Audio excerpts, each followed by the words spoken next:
dúspáir an son an Cuiste Museum bhil an Fáiltemór a choróh go léir go dtí an ócáid fíor speisialta seo ní ra bhfuil míid coléire an saoil Francis Ledwidge Camóra agus a Cid Philip coléire freisin. Today marks a very special day as we gather for our annual remembrance of Francis Ledwidge, and this year marks the 108th anniversary of his death. As always on these occasions, I know I've commented kind of before, but it kind of never loses kind of resonance as such, as we stand here in our beautiful kind of peace and tranquility here of the gardens where Ledwidge kind of grew up in his home place, whatever, and surrounded by Stanley Hill in the background, and we're all kind of familiar with his poetry in terms of place names such as Currabwee and Crochnaharna, and yet the contrast where he found himself in very different green fields, and they probably weren't even indeed green fields in the battlefields of France and kind of Belgium, where he paid the ultimate sacrifice in the Battle of Ypres in 1917, and as always I'm kind of struck by the contrast simply couldn't be greater, whatever. Also on these occasions as we reflect on kind of for those people who kind of have joined us on many occasions over the past few years, whatever. And indeed remember today especially Tom Kerrigan. The beginning of the year saw the untimely passing of Tom Kerrigan, who a former chairperson. Tom gave a lifetime of service to the committee, was a wonderful friend to us all, and was a wonderful kind of character.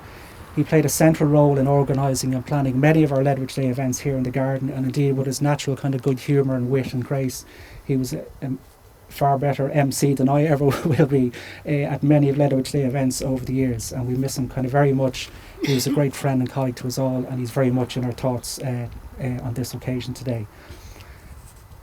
As I look around the kind of garden, I'm always kind of struck. There was a kind of a quiet moment yesterday as we were kind of getting all the bits and pieces kind of together, and I kind of just came in off the road and there was no kind of cars down there, and just down at the rockery, and I was just struck by all the kind of the array of kind of colour and the foliage, whatever, and a huge amount of kind of work and effort has kind of gone into kind of updating in the garden, whatever. And I'm just struck by the incredible kind of work led by kind of Rosemary kind of May and all the kind of committee members, spending many kind of mornings here kind of getting it all kind of ready, and it looks absolutely fantastic. I don't think the garden has ever looked nicer over the years, whatever.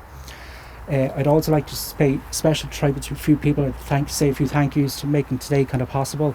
For Stephen, for kind of generously giving his time to kind of getting the sound and kind of PA kind of system in place. I want to especially thank our kind of committee members who give their time kind of freely with their enthusiasm and commitment over the course of many, many years.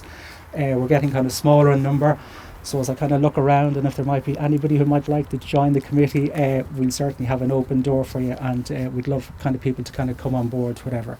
So again, I'd just like to acknowledge the support of all our kind of committee members, and particular in terms of all your work and effort in kind of getting ready for today. So in conclusion, I just want to gratefully acknowledge the support of Meath County Council Arts Office for their generous and unyielding support each year through the annual Arts Grant scheme. So it's House of Gold. It's a short poem, 14-line sonnet. So I will go to the House of Gold, I said, to the Queen whom the stars have made a crown. At her footstool made of the thin new moon, I will kneel for alms of the royal bread. And so I sought, when the light was shed on the lure of the loud tumultuous town, but no gold house shone up or down, and the streets grew dark and full of dread.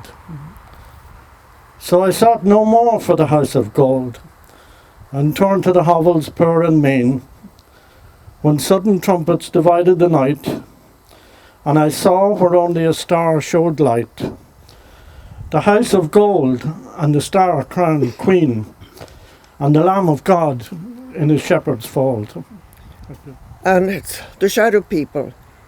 Old Lame Bridget doesn't hear fairy music in the grass when the gloaming's on the mere and the Shadow People pass.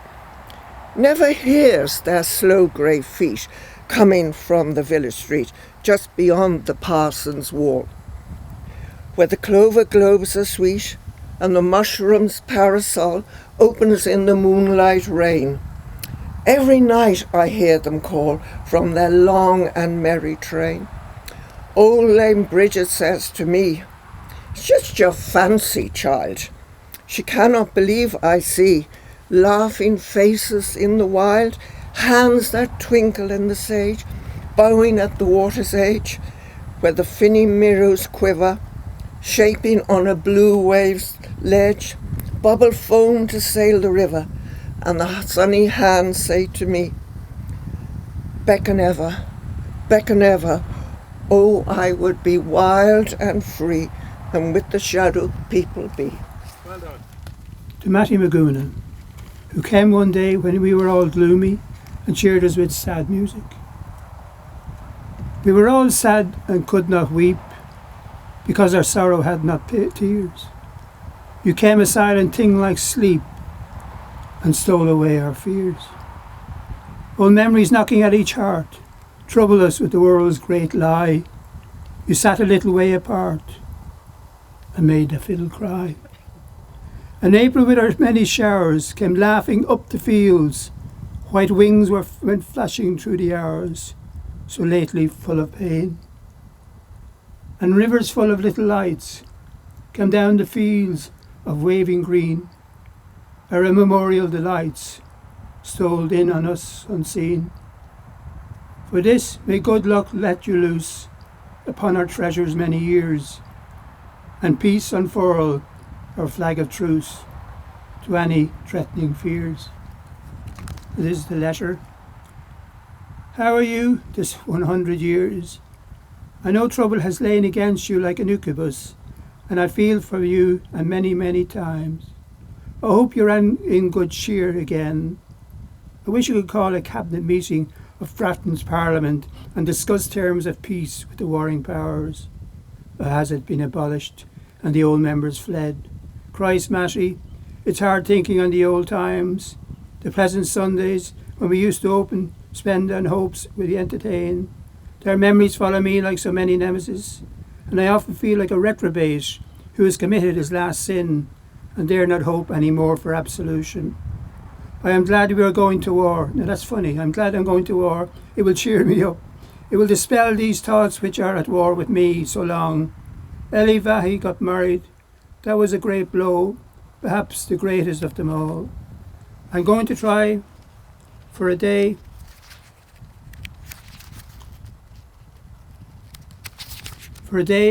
Patrick's Day home, and if I manage it. Could you come to Slane? I want to see you so badly. How is your Pegasus? And how is the violin? Did you ever play sweet music? Every time you played a blackbird, think on me. I love that time, and snatches of it sing in my memory on odd time, like ghosts haunting an old garden. My memory is no more than an old garden now full of withered flowers of a dead summer. Your affectionate friend in trouble, Frank. The Ledwidge Committee lost a friend in Tom Kerrigan, and he lost a friend and they lost a friend and a benefactor in Henry Mount Charles. Lord Henry threw his doors open to the committee anytime he was asked, and also his connection with the Ledwidge family would be through the death of probably his great granduncle in the First World War, who died 2 days before the end of the war in 1918. And Francis worked in the castle as well and made a name for himself there with his little rhymes and whatever, and possibly got fired for one or two of them. But anyhow, June. Broom out the floor now and lay the fender by, and plant this bee-sucked bough of woodbine there, and let the window down.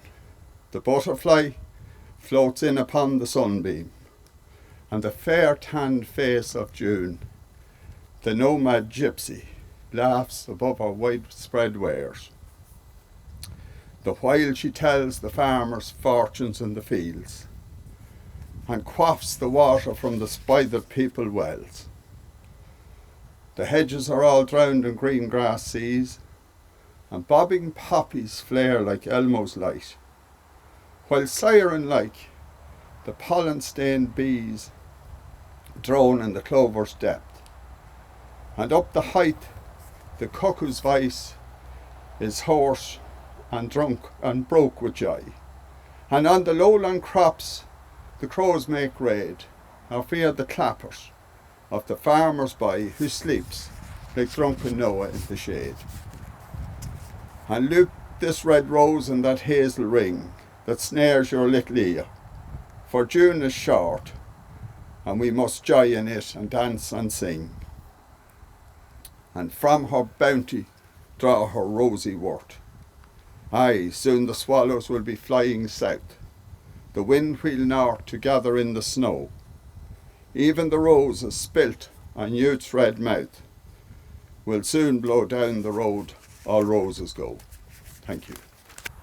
Bent double like old beggars under sacks, knock-kneed, coughing like hags, we cursed through sludge, till on the haunting flares we turned our backs, and towards our distant rest began to trudge.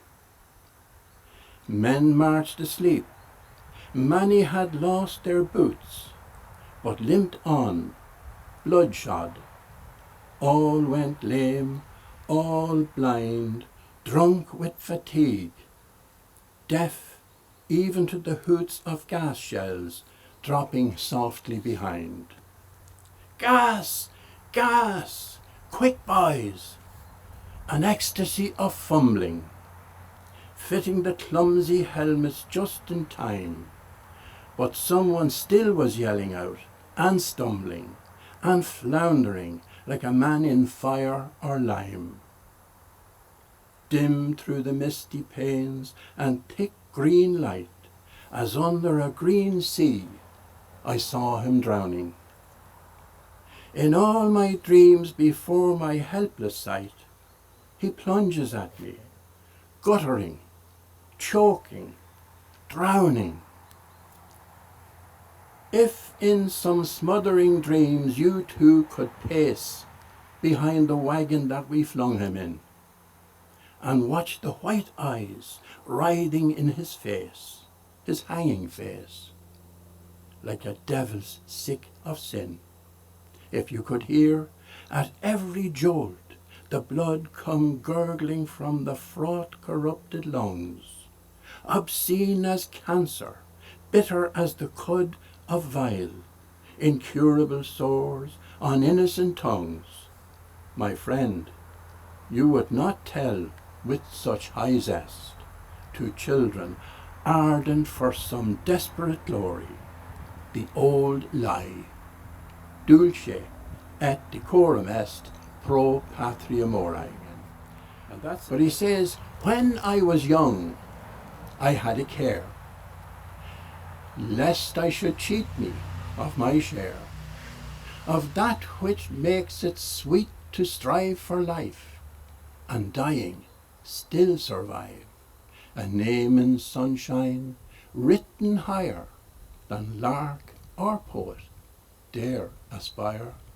But I grew weary doing well, besides 'twas sweeter in that hell, down with the loud banditti people who robbed the orchards, climbed the steeple for jackdaws' eggs, and made the cock crow ere 'twas daylight on the clock. I was so very bad, the neighbours spoke of me at their daily labours. And now I'm drinking wine in France, the helpless child of circumstance. Tomorrow will be loud with war. How will I be accounted for?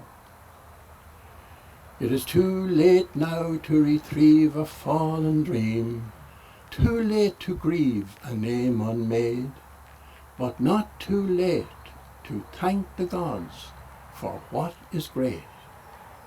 A keen-edged sword, a soldier's heart, is greater than a poet's art, and greater than a poet's fame, a little grave that has no name. Whence honour turns away in shame. This poem is for Ellie. Francis Ledwidge wrote it for her when he heard of her death, when he was in Basingstoke, training before going to war. And it's one of over 30 poems that he wrote for Ellie. To one dead. A blackbird singing on a moss-upholstered stone, bluebells swinging, shadows wildly blown. a song in the wood, a ship on the sea. The song was for you, and the ship was for me. A blackbird singing I hear in my troubled mind. Bluebells swinging I see in a distant wind. But sorrow and silence are the wood's trinity. The silence for you, and the sorrow for me. The Gardener. Among the flowers, like flowers, her slow hands move, easing a muffled bell or stooping low, to help sweet roses climb the stakes above, where pansies stare and seem to whisper low. Like gaudy butterflies her sweet peas blow, filling the garden with dim rustlings. Clear on the sweet book she reads how long ago there was a garden to a woman dear. She makes her life one grand beatitude of love and peace, and with contented eyes she sees not in the whole world mean or rude, and her small lot she trebly multiplies, and when the darkness muffles up the skies, still to be happy is her sole desire. She sings sweet songs about a great emprise, and sees a garden blowing in the fire. He will not come, and still I wait. He whistles at another gate where angels listen. Ah, I know he will not come. Yet if I go, how shall I know he did not pass barefooted in the flowery grass? The moon leans on one silver horn above the silhouettes of morn, and from the nest sills finches whistle, or stooping pluck the downy thistle. How is the morn so gay and fair, without his whistling in his air? The world is calling, and I must go. How shall I know he did not pass barefooted in the shining grass? It gives me great pleasure to present this piece of work to the museum for display so that people can see it and read through it if they want to. There's something very special about reading a dead poet's handwriting, reading some of the quotes you've seen about him in writing. So it'll be interesting for people to see. And then perhaps there might be students down the road doing research into the life of the poet that might find it interesting as well. So it gives me great pleasure, Terry, to present that to you for the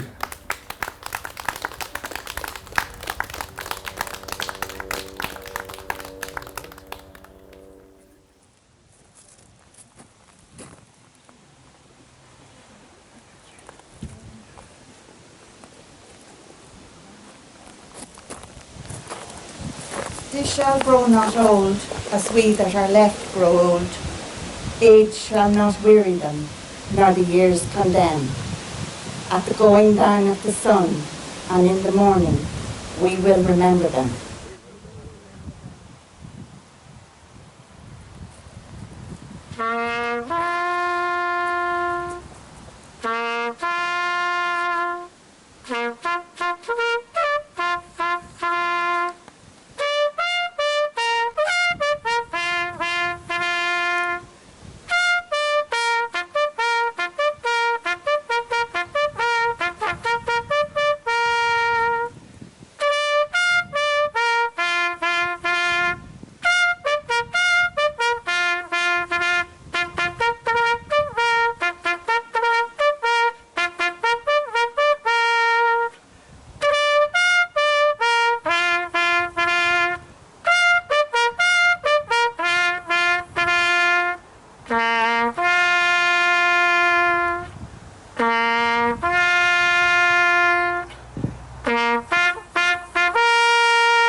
And the band played waltzing Matilda, and the old men still answer the call.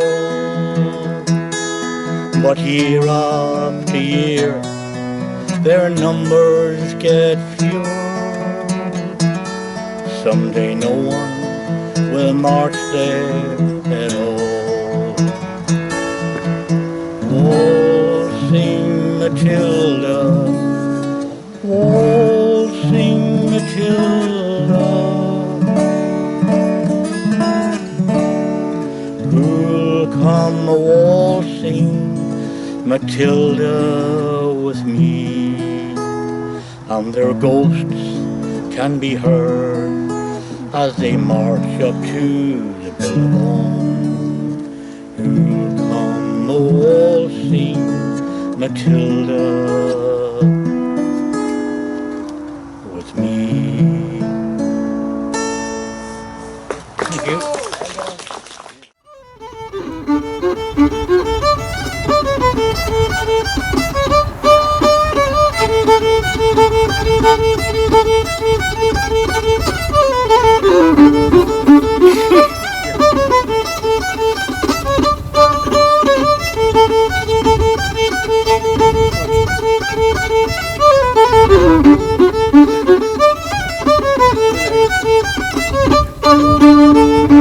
Thank you.